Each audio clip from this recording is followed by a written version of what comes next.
Our healthcare system nationally and in Rhode Island is in serious trouble. If we don't take action soon, I'm not sure we're going to have any healthcare left. I'm Annette Bourbonnier from Nothing Without Us, Stories and Discussions of Meaningful Inclusion.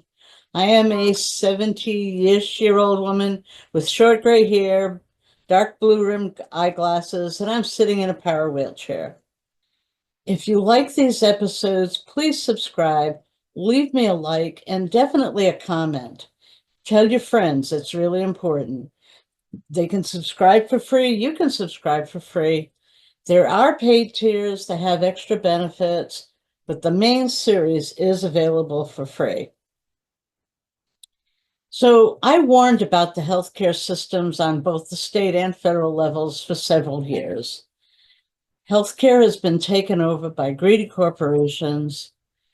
We already saw that one of these large corporations filed for bankruptcy in the last few years, causing 9 hospitals in Massachusetts to close. I mean, that's just incomprehensible. In these large healthcare systems, the corporations not only own the hospitals, but they also own the medical practices. And I don't understand why that's not an antitrust problem, but so far nobody's pulled that one off. While physicians are given the trade-off of a regular salary without having to be burdened by insurance billing, the regular salary comes with a price that they did not expect. They are given less time for each patient visit so that the large corporation can squeeze in more patient contacts, which is how they bill, by the visit, not by the minutes or by the outcomes. So for physicians, this causes what's called moral injury, which is a conflict with the care that they believe they should be providing according to their training and Hippocratic oath, and what they are allowed to provide because of what their employer says. And for patients, it means less care, more challenges to find appointments, and lower overall quality of care. So, besides the actual healthcare corporations, the large insurance companies are also to blame. They wield as much power as Medicare and sometimes even more. They make a big decision about who gets care and how much care they get. They have no problem denying benefits in the hopes that patients will not go through the process of appealing these decisions, because frankly, it is a big problem when you have to appeal and go through all of that. Those patients who do appeal have to get additional documentation from their healthcare providers, including prior authorizations that chew up a significant amount of time on the part of primary care providers who are already in short supply. So this is not working for anybody, is it? So between hospital corporation practices and tactics of insurers, medical practices struggle to provide care, with many individual physicians even leaving medicine altogether. And in Rhode Island alone, a primary care practice with 13 physicians and 9 nurse practitioners and physician assistants is closing in 2 months, leaving 25,000 patients without primary care. So, this is a serious situation. And with cuts in Medicare and Medicaid on the federal level looming over us, things are only going to get worse, both for healthcare providers and patients, who, by the way, are all of us. If you're listening, you're alive, which means you're a patient of somebody. You are a healthcare consumer. So these problems have been evident for a number of years. They've been growing worse as time progressed.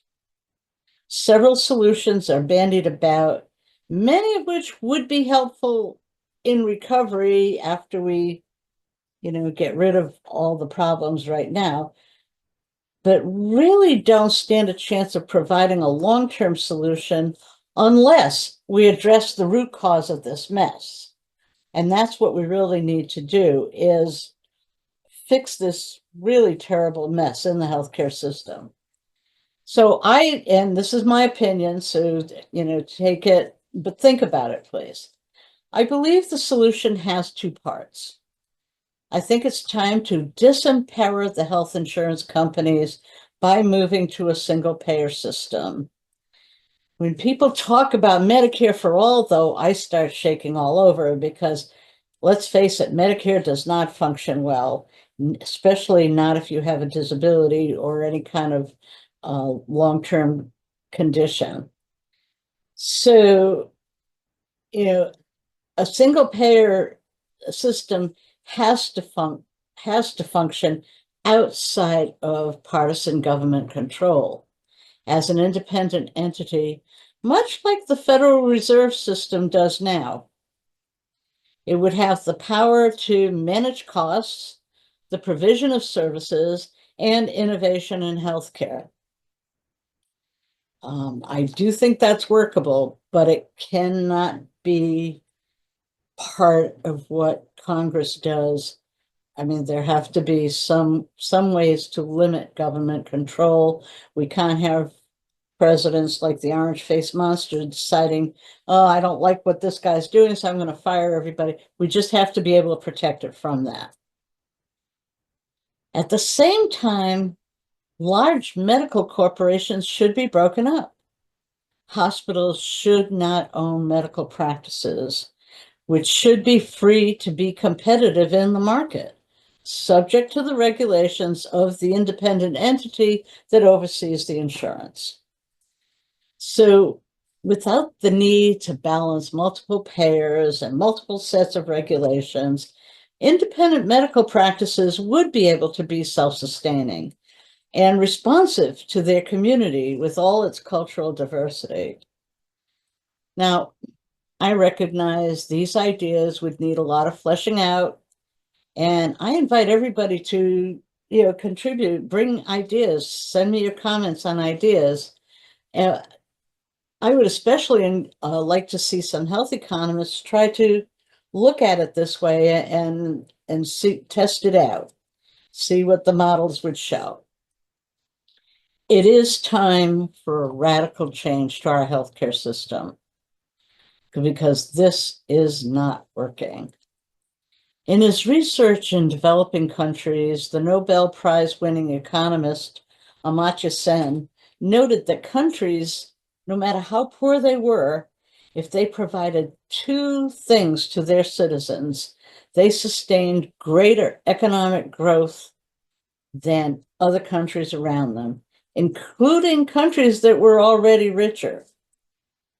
These two things are the two things our country seems to not want to provide, but these two things are healthcare and education. So right now, the healthcare system is so bad. Let's take a new look at our healthcare system before we have no healthcare system to examine. So thank you for listening. I'm Annette from Nothing Without Us. If you like this episode and want to hear more like it, please subscribe, leave me a like, drop me a comment. Above all, please tell your friends. Tell your friends they can find this podcast at patreon.com/nothingwithoutus or on YouTube or Spotify and other audio platforms. You can find me on LinkedIn and Blue Sky. While subscriptions are free, you can see my sub-series Bitch on Wheels only on the ally or activist tiers. This sub-series is a little edgier, maybe sarcastic, sometimes angry, sometimes humorous. But it is there. I also am planning in the next 2 months, I hope to set up my Discord live. So members on the activist tier can join me in questions and answers and discussions of disability and inclusion. Let's hear what you have to say. So until the next Nothing Without Us, I'm Annette.